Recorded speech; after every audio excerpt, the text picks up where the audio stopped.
Welcome to Power Lunch Live. I am Rhett Power, your host. We do this program every Tuesday through Friday around 12 noon Eastern Standard Time. So welcome. Thank you for joining us. It's a real pleasure to be here. Now, the point of the show is to have today's thought leaders, best-selling authors, CEOs, corporate leaders, people who are doing amazing work in the world that we can learn from as leaders and get better at what we do.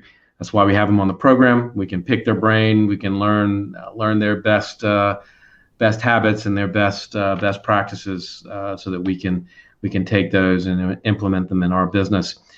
So the one fun thing about the program that I really love is that it's interactive. The way that happens is if you get on your keyboard and you ask your questions. Now we're broadcasting not only on LinkedIn, but Facebook, Twitter, YouTube, I think Twitch, and probably something else. But we do monitor the main ones, and so if you ask your question on those platforms, we try to get to those questions. Now, if you like the program, give it a like or share. We can grow our network, and your network can also benefit from the conversations. So do share.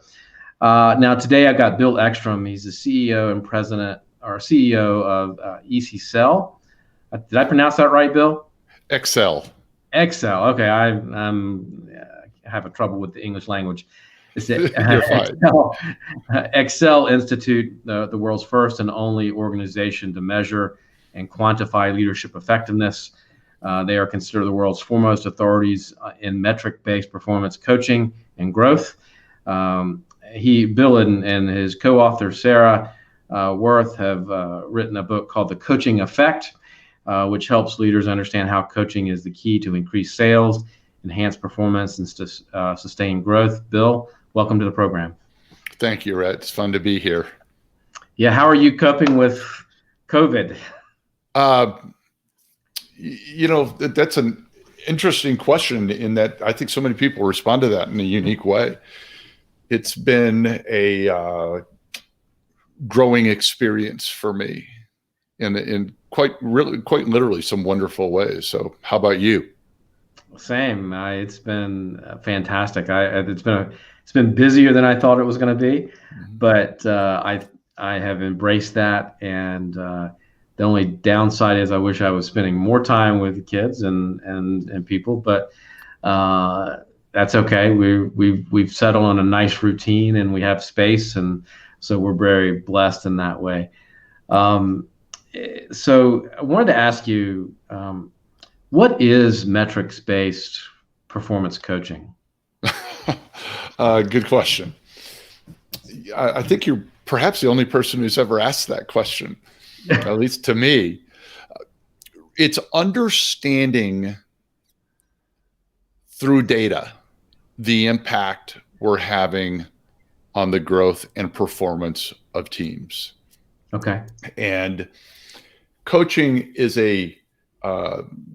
encompasses so much as opposed to managing, for example, or leading. It's unique. We look at it uniquely from that as well.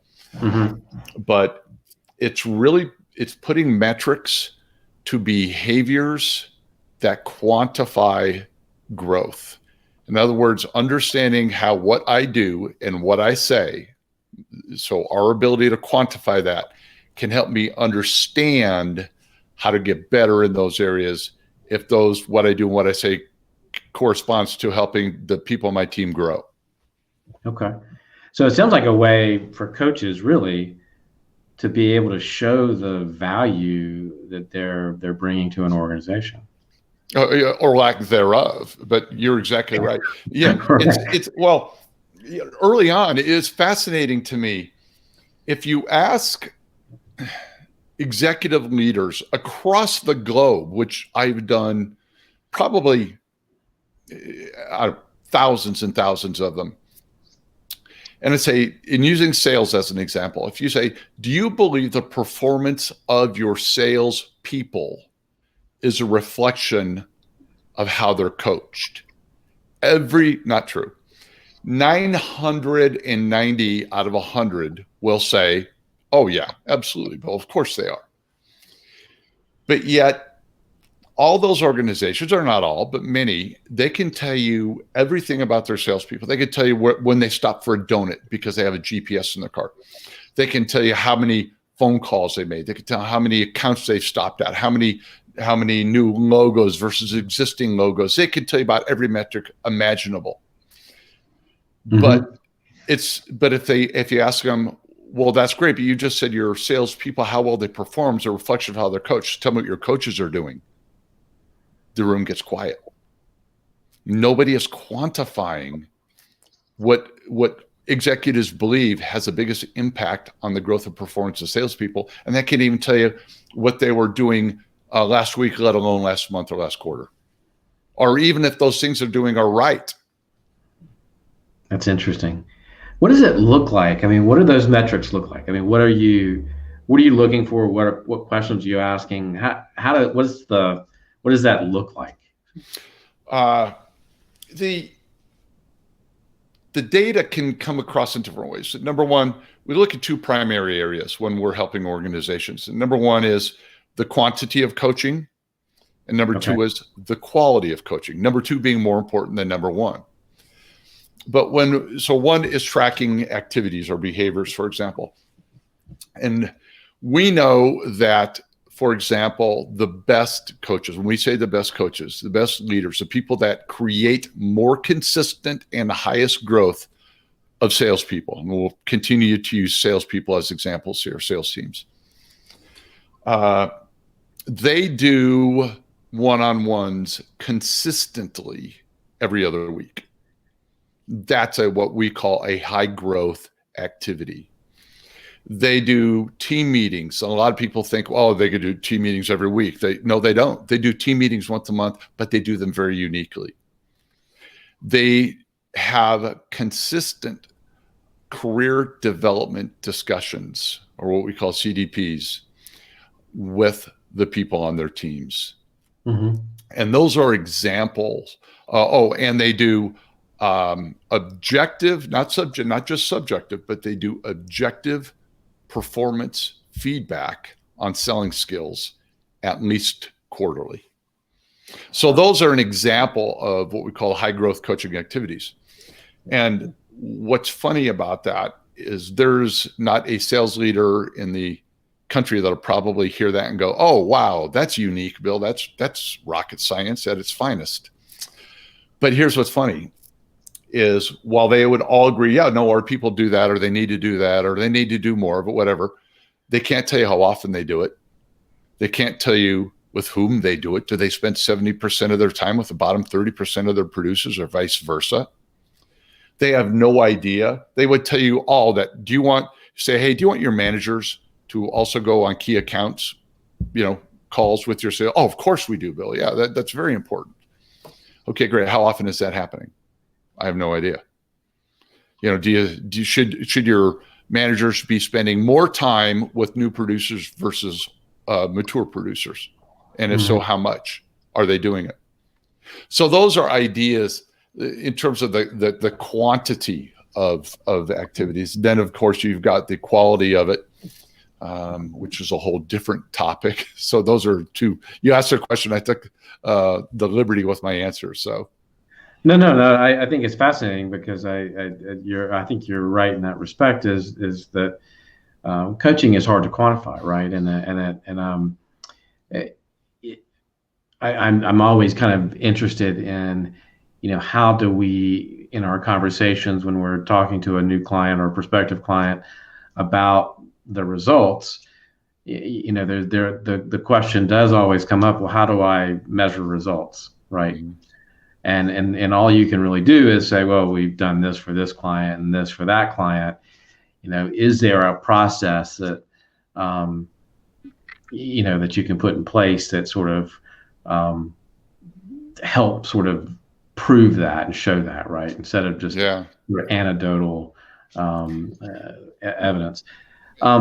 Which is why, by the way, in sales, which is where we started and where we do most of our work, it's easy to do if you know what you're looking at, because everybody tracks sales. Everybody tracks the performance there. So we can correlate back. It's so much easier and it's so much fun to do. Yeah, no, that makes a lot of sense. That makes a whole lot of sense.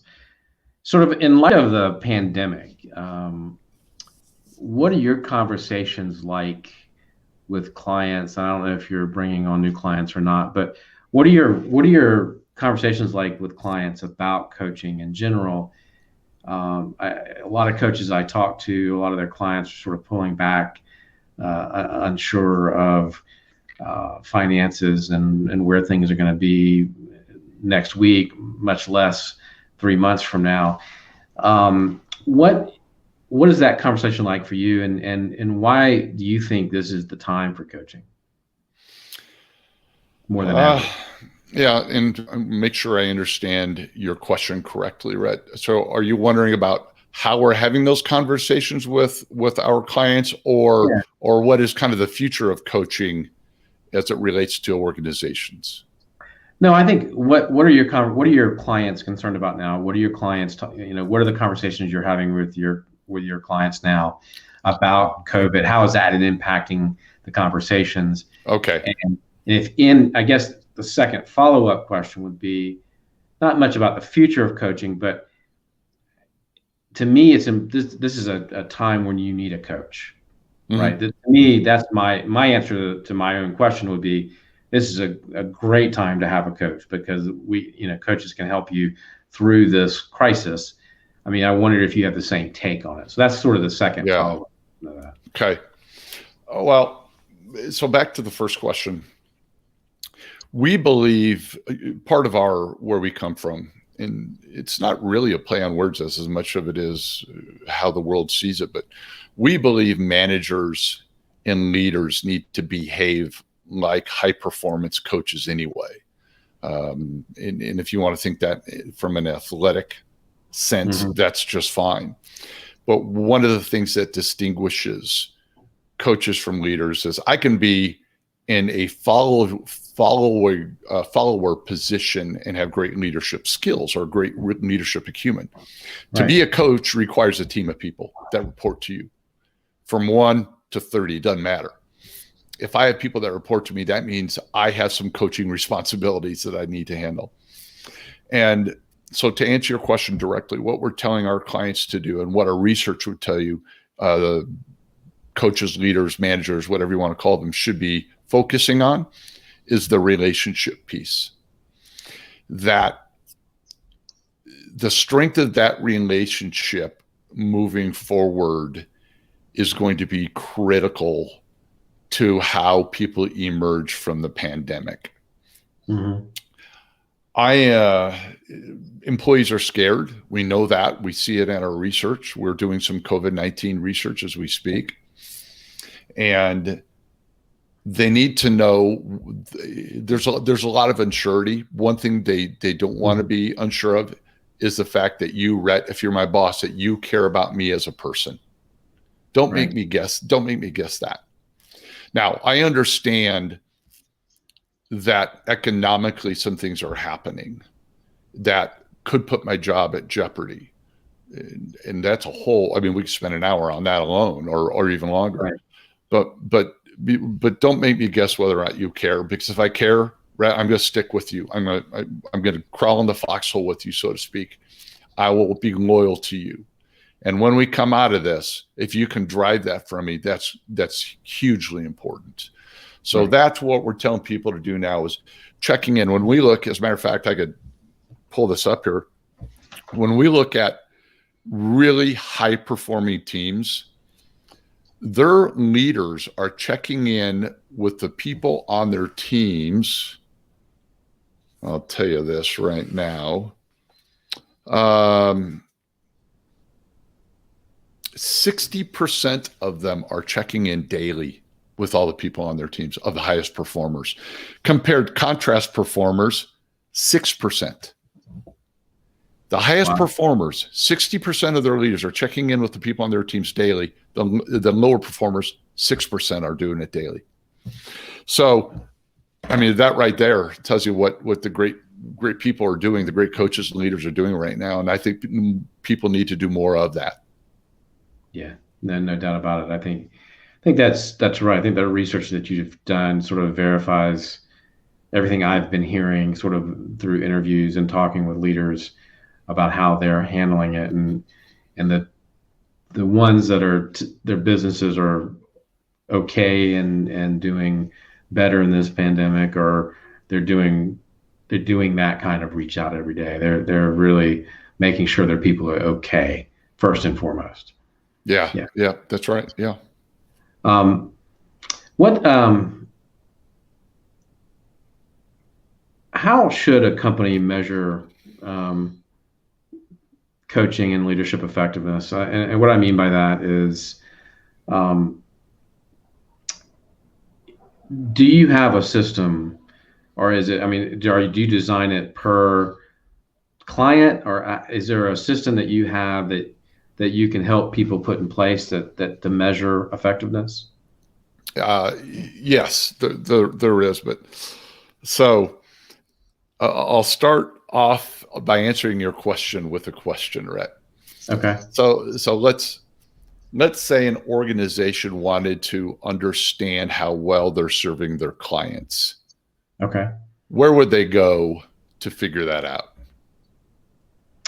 I think they're going to look at their number one. They're probably their sales. They're going to probably look at over their turnover in their organization. They're going to look at customer satisfaction and how the customers view the organization. I mean, that's where I would start. Right. Okay. Very good. So if you want to know how well your customers are being treated, my guess is you're not going to go to your customer service people. You're going to go to your clients, right? To your customers and ask them, right? Yeah. So that's my long way around the barn of answering your question. If you want to know how your people are being treated, if you want to know how effective coaches, managers, leaders are, ask your people. It's not a 360. I'm not a fan of 360s at all, but I am a fan of bottom up. Why am I not a fan of 360s? Yeah. I've never, well, first of all,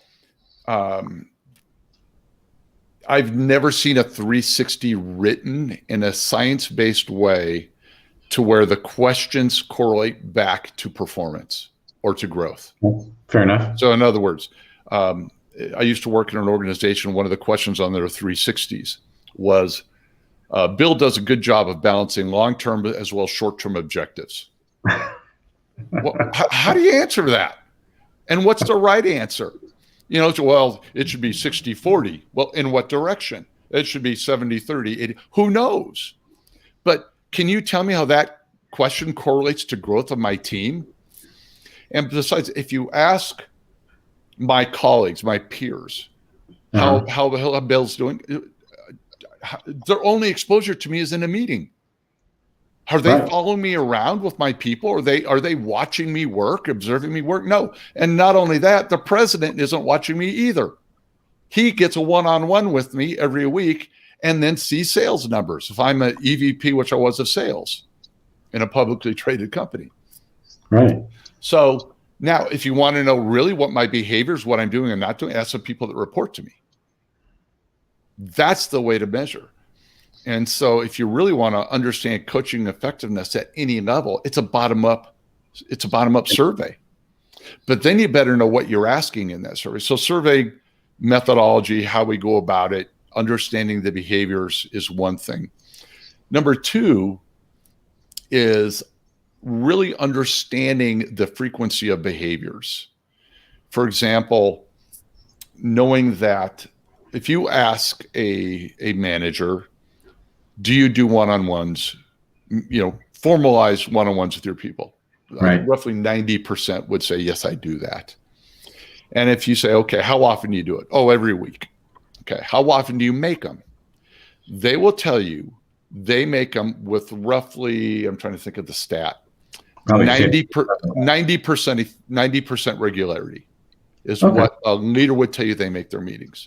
That's high. If you ask the people that report to them, how often does your boss do your one-on-ones, hold your one-on-ones? They would tell you 45%. I thought that was I thought that was probably closer. Yeah. Yeah. The actual data is in the middle. I think it's 62%.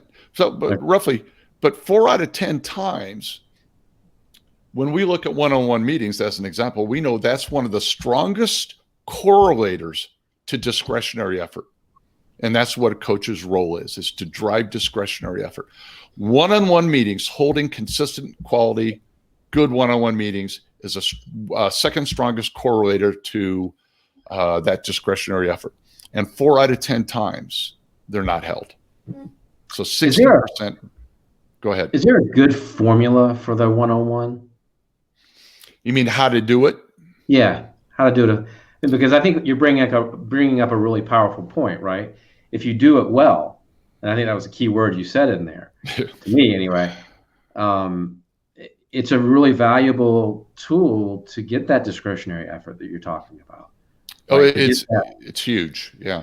I mean, it makes a powerful difference. And it does. And in our book, here's my little plug, right? In our book, The Coaching Effect. You have a copy of it? No, I don't. I'm sorry. That's all right. I know our director of marketing is going to shoot me if she hears this, which you will hear this. But in our book, The Coaching Effect, we have a chapter dedicated to one-on-ones. Actually, we have a chapter dedicated to all the high growth activities. And they're actually, if you read the book, there's a link in the book that tell you where you can come and actually download the form that we think is best suited for a consistent one-on-one meeting. I can't quote it off the top of my head, but it's, here's one of the things I do know. It starts with personal updates. And as weird as that sounds, so many coaches, managers, leaders forget to ask about what's going on in your life personally. And that's a problem. So they always begin with personal updates. They talk about progress to goal, areas of improvement where I can help as your manager, and tasks or timelines between now and the next one-on-one. So that's a rough outline, but they can get it on our website. And actually, it's a unique link that they'll have to find in the book, but that's available. Because I want to drive people to that, because I think that's an important thing, an important takeaway from today's conversation. But what's the frequency? I mean, you talked about once a week. Is that a good practice once a week with your people? It's a great question. And here's what our research shows is when we measure discretionary effort, right? Mm-hmm. As a boss, am I creating discretionary effort? And when I use that term, let me back up for a second. I'll give you this example. When you were in sales leadership, Rhett, if you took a day off, your salespeople still came to work, didn't they? Yeah, most of the time. Yeah, still made their calls, still did what they're supposed to do, right? Right. So we know basically that our people will work without us in our role. The question is then, because we're in our role, how much more do they get done? How much better are they at what they do? That delta between you being there and you being gone is discretionary effort that you drive from them. Okay. So when we look at that, people that hold one-on-one meetings every other week drive the most amount of discretionary effort. There's no statistical significant increase in discretionary effort if you hold one-on-ones weekly, but it drops drastically if you hold them less than every other week. Okay, that doesn't make sense, but okay, I get it. It makes sense that it drops off after 2 weeks, but right. I wonder why the extra week in there doesn't make sense. Yeah, it just really doesn't add. So what we tell people to do is, depending on the size of your team, but just, the average sales team, for example, is 7 people, report to a single manager. Hold them every other week for an hour. Yeah. Not every week, half hour, but every other week for an hour.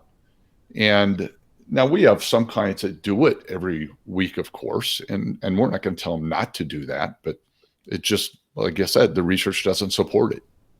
Yeah, that's different than a sales meeting or updating people in a group or team setting, but absolutely. I mean, in other words, and you don't actually have to do it all in 1 week. You could actually stagger those things, couldn't you? I mean, it doesn't. You could actually spread that out over 2 weeks, and it make it easier for you to make those meetings. Right. Exactly. So there's all kinds of ways you can do it, but the keys are doing it consistently, because every time you miss one, every time you move one, every time you cancel one, that tells your people that what I'm going to do is more important than my time with you. Yep. And that sends a message. Whether I think it's good or bad, it sends a message. And quite frankly, there are times you have to do things that are more important than that meeting. But when you do that all the time, when you do it 40% of the time, you're sending a pretty strong message to the people that report to you. Yeah. So nice. Consistently, and again, if you're not bringing value to those meetings, you'll find out. Your salespeople will say, for example, or the people that report to you will say, there's no reason to have them. Yeah, we're good. I trust you. We got a good relationship. Well, a lot of people look at that as a compliment. That's basically saying you're not bringing any value to our one-on-one time. That's right. It's a waste of time for me. Exactly. What are the best coaches doing differently? You've talked about that in the book too. One of well, first of all, there's a lot of things they do differently. It's never a thing. But what's interesting is it's just such little things. Okay. For example, when we look at the separation between good and great as it relates to coaching and in sales, managing or leading in sales, we're talking like only 7, 8, 9 percentage points. That the great ones do things slightly different than the good ones. But the gap, the good ones to close to become great, so few are willing to do. And some of the examples.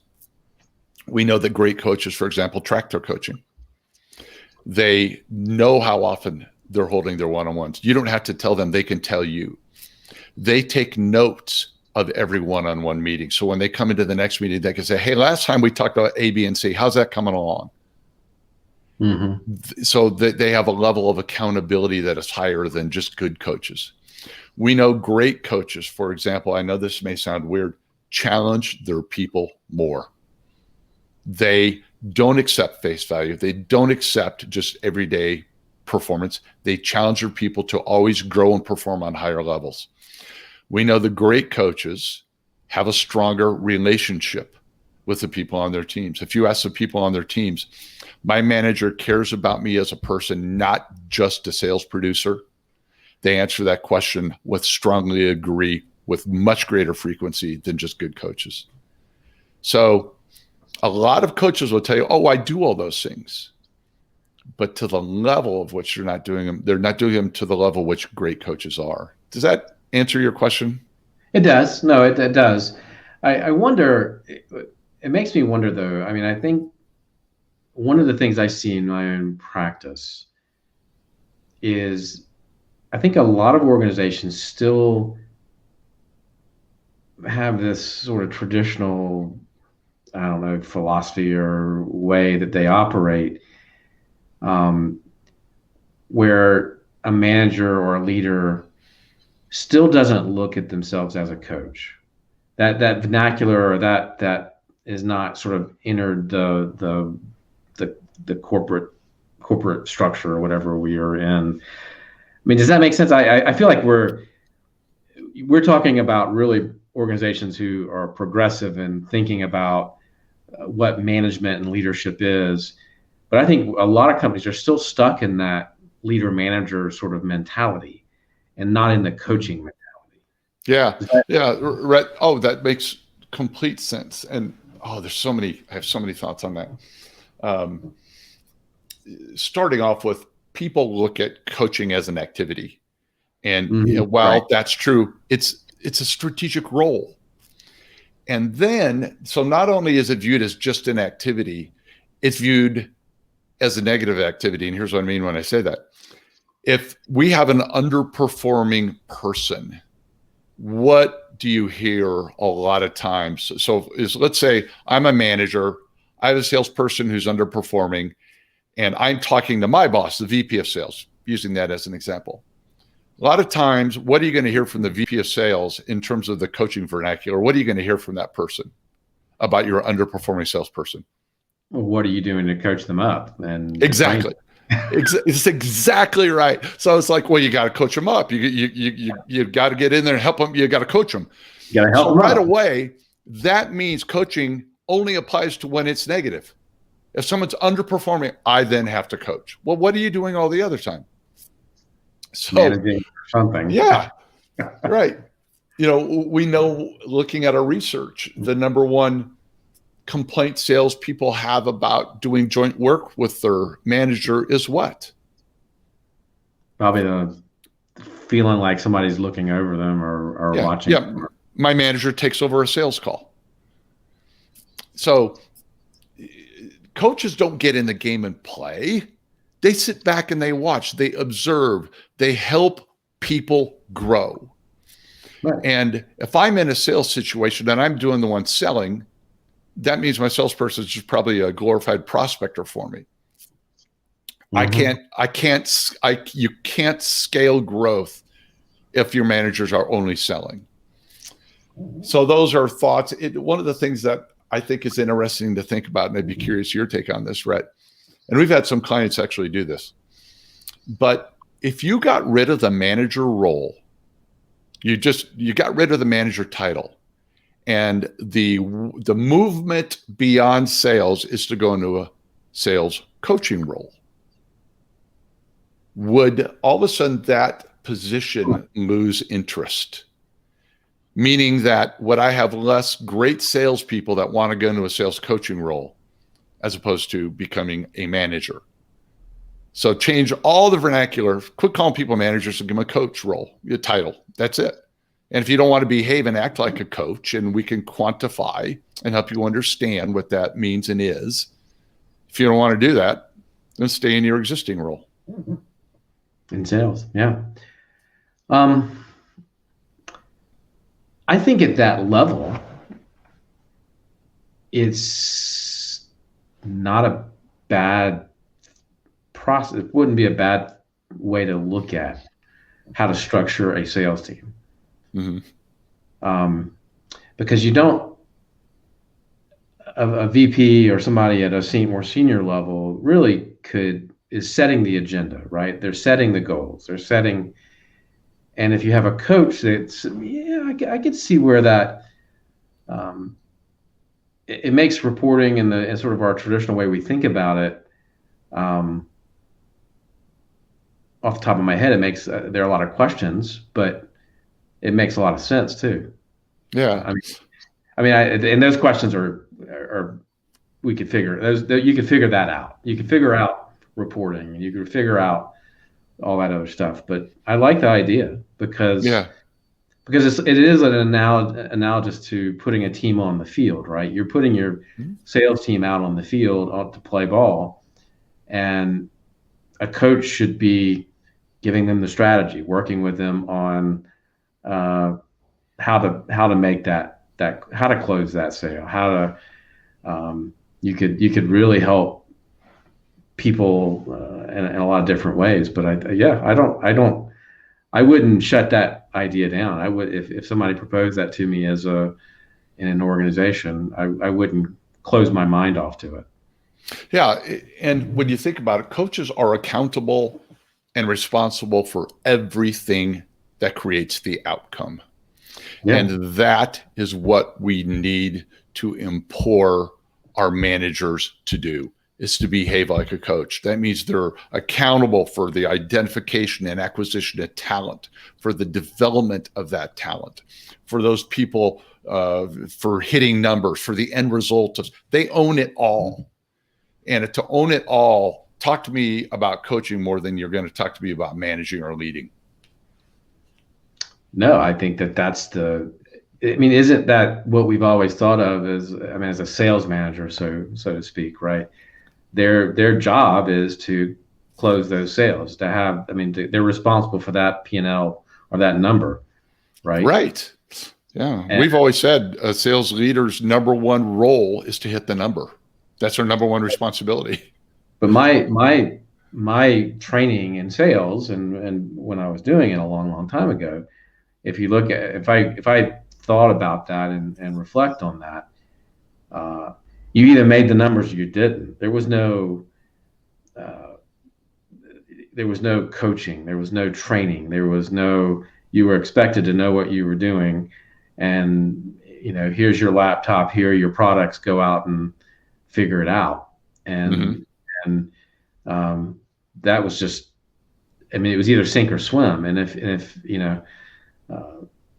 I think that kind of reflecting on it now, as you brought that up, not a great way to do it.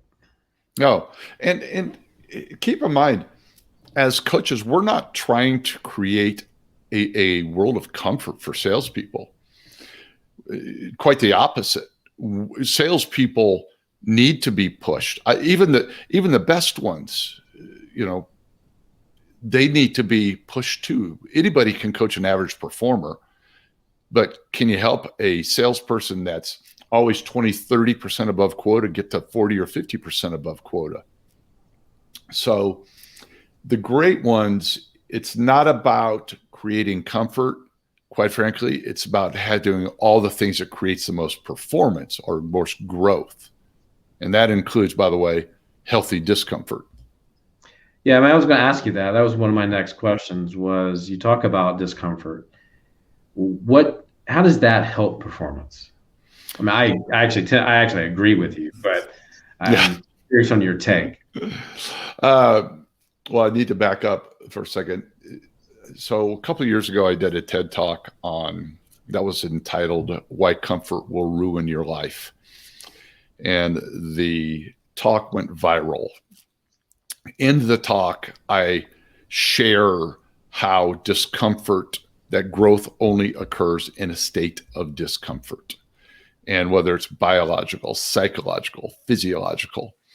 And it certainly applies to our profession as well. So really knowing that and understanding that, we could go down a deep rabbit hole on that, so we won't. But if you ask salespeople what they need to sell more, and we've done this, the answers you'll typically, or if you ask salespeople what they need to sell more, Rhett, I'll ask you in the form of what typically would you hear? More leads, more exactly, more product, more variety in the products. I mean, that kind of stuff. Yeah, and that along with more time to sell. Don't have me do non-selling stuff, right? Servicing, anything non-selling activities, right? Right. You. That's if you ask salespeople, and keep in mind, I was a salesperson. I have not impugning them, but it's like asking middle schoolers what time their curfew should be. They don't know what's best for them. There have been studies done about freeing up salespeople's time, and no more got sold. If you really want to help your salespeople sell more stuff from a coaching perspective, and here's where challenge comes in, you'll hold them more accountable. You'll create stronger relationships. That, by the way, is the base of the pyramid. You will not just accept at face value everything they do, but you'll challenge what they do. But you'll challenge it uniquely to that person. You'll understand that person's hot buttons. You'll understand everything about the way they tick. You'll push them to the point where you become annoying at times. But when it's all said and done, you got to be, in order to do that, salespeople will look back on you and say, hey, I wouldn't be where I am today without that person in my life. That's the role of a coach. And without pushing, without creating that discomfort, you're never, ever going to be that person. Yeah. Yeah. That makes a lot of sense. What, for you guys have created I think you said a 12-question survey for businesses that you guys are conducting, that your organizations, the business is conducting for other businesses. Can you talk about that for a second? Yeah. So, right at the start of the pandemic, we were no different than most other organizations. Nobody outside of our existing clients and our existing work with clients, nobody really wanted to talk to us. And it didn't feel right. It just didn't, from a sales and prospecting perspective, it just didn't. So we thought, all right, what do we want to do with our resources? So I was actually our director of research, Stacia Jorgensen, that said, why don't we develop a COVID survey to understand the impact organizations are having on their people, and how the pandemic is impacting their people, so they can better help manage that within their organizations. And we'll do it for free. So that's what we've done. We developed a 2-minute survey that any organization can send to their people for free, and we'll give them a report that covers management action. I'm sitting here looking at management action, organizational confidence, and individual performance. So it's really how the pandemic is impacting all three of those areas. And we can compare them to other organizations that have taken it as well. Can they go to the website and do that, or is that something you guys need to send? No, they can come right to our website. And we have some landing pages there. You can find it, COVID-19 survey, and they don't even need to talk to us. They can literally do it all online. They can apply online. They can check all the boxes to get it all done online. We'll send them a unique link, and then quite literally, they can send that link out to their employees, and within 24 hours, we'll spit out a report for them and give it to them. Fantastic. And the coaching effect, I guess you can get that any place where books are sold. Yeah. So we thank you for that, by the way, Rhett. It's Coaching Effect came out just over a year ago, April 2nd of 2019. It's been on the Amazon bestseller list from the day it hit. And so we're really, I'm not bragging, but I am just really, really proud of that. Sarah Wirth, the president of our company, and I were really, really worked hard to put that together. So yeah, Amazon, Barnes & Noble, all the fine book establishments throughout the country. I want to acknowledge some people who joined us today. Eugene Frazier, hey man, thank you for being and your comments. Always love when you're on the show. Mukesh, you're welcome. Thank you for being on. Indashaw, thank you for being on. He asked what is the title of the book that Bill wrote. It's called The Coaching Effect, and we'll put a link into the program notes so that you guys can get to that very easily. And thank you guys for your likes and your comments and your shares today. I appreciate that very much. Bill, thank you. Rhett, thank you. You've been a wonderful conversationalist on this. I appreciate that. It's been a lot of fun and very, very enlightening. I'm fascinated by the daily or the survey in the book for your sort of weekly or biweekly meetings with your team, because I think that's always something I've wondered how to do more effectively. So thank you for that, and thank you for spending some time with us today here on the Power Lunch. Appreciate it very, very much. That's why we're here. We love doing the program. You can find out about our upcoming shows on powerlunch.live on our website. And until tomorrow, we'll see you tomorrow. Have a great day and enjoy where you are right now. If you're sequestered away, if you're out because you're an essential worker, thank you very much for doing that. And anyway, have a great day, and we'll see you tomorrow. Thanks, Rhett.